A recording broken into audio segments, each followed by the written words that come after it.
اور اللہ تبارک و تعالیٰ نے ان ایام کی قسم اٹھائی ہے، مجھے قسم ہے فجر کی، اس سے مراد 10 تاریخ کی صبح جو 9 کا دن گزار کے حج کا دن ہوتا ہے، اور وہ گزار کے جب 10 کی صبح یعنی قربانی کی جو صبح ہے، اللہ نے والفجر اس کی قسم اٹھائی. پھر ولیال عشر، یکم سے 10 ذوالحج کی جو راتیں ہیں ان کی قسم اٹھائی. والشفع، یہ 10 کے دن کی قسم اٹھائی. والوتر، اور یہ اللہ تعالیٰ نے 9 تاریخ کی قسم اٹھائی. واللیل اذا یسر، اور یہ 9 اور 10 کی درمیانی رات کی اللہ تعالیٰ نے قسم اٹھائی. یہ کسی بھی ٹائم کی، دن کی، مہینے کی، سال کی اس طرح اللہ تعالیٰ نے خوبصورت انداز میں قسم نہیں اٹھائی جیسی اللہ تبارک و تعالیٰ نے یہ ان 10 دن راتیں، 9 کا دن، 10 کا دن، 10 کی رات، 10 کی صبح. اور اللہ کے نبی کا فرمان ہے کہ ان 10 دنوں میں اللہ تعالیٰ کو جتنی عبادت پسند ہے وہ اور کسی دن میں بھی پسند نہیں، اور اس میں کوئی شک نہیں ان 10 دنوں میں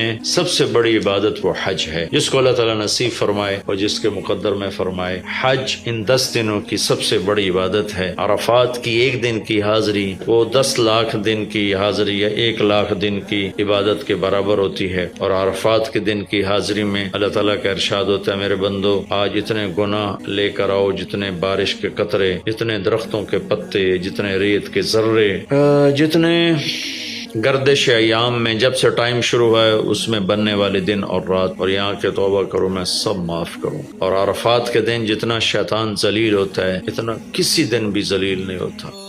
سوشل میڈیا پر سب سے قدیم اور سب سے ریلائبل برانڈ درسقرآن.com